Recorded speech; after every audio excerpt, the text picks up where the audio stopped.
নবাবগঞ্জ উপজেলা association of ইউএসের উদ্যোগে থ্যাঙ্কস গিভিং পার্টি উদযাপিত হয়েছে। উপলক্ষে গত 29 নভেম্বর শনিবার সন্ধ্যায় জ্যাকসন হাইটসের নবান্ন পার্টি সেন্টারে এক অনুষ্ঠানের আয়োজন করা হয়। অনুষ্ঠানে বাংলাদেশ সোসাইটির সভাপতি আতাউর রহমান সেলিম, সহ সভাপতি মহিউদ্দিন দেওয়ান, সাধারণ সম্পাদক মোহাম্মদ আলী, নবাবগঞ্জ উপজেলা অ্যাসোসিয়েশনের নবনির্বাচিত সভাপতি গোলাম এন হায়দার মুকুট, সাধারণ সম্পাদক মোহাম্মদ নজরুল ইসলাম, গিয়াসউদ্দিন সহ বৃহত্তর ঢাকা জেলার নেতৃবৃন্দরা উপস্থিত ছিলেন। অনুষ্ঠানে আগতদের অনেকেই গান, কবিতা আবৃত্তির মাধ্যমে পরিবেশকে জমিয়ে রাখে।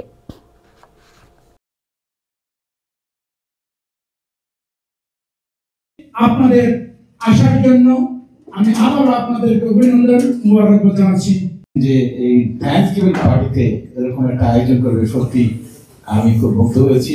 বাংলাদেশ সোসাইটির পক্ষ থেকে আপনাদের অভিনন্দন জানাচ্ছি। এটা কিন্তু গর্বের বিষয় আমাদের। আমরা এই প্রত্যেকটা ব্যাপারে যে আমরা সবাই একসাথে থাকি, ইনশাআল্লাহ আমরা এগিয়ে যাবো। সেবা করা তাদের নেশা, আনন্দ দেওয়ার নেশা, ভাগ্যবানের পাশে দাঁড়ানো, এই নেশাগুলো আমি অভিষেক অনুষ্ঠান করেছিলাম। আমাদের প্রচুর পরিমাণের গেস্ট হয়েছিল। সেই গেস্টদের সম্মান দেওয়ার চেষ্টা করেছি। আরও কিছু বিশেষ অতিথি ছিল, তাদেরকে আমার মনে হচ্ছিল আমরা সম্মান দিতে পারিনি। স্পেশালি তাদের উদ্দেশ্যে আজকে এই থ্যাঙ্কস গিভিং পার্টির আমরা আয়োজন করেছি।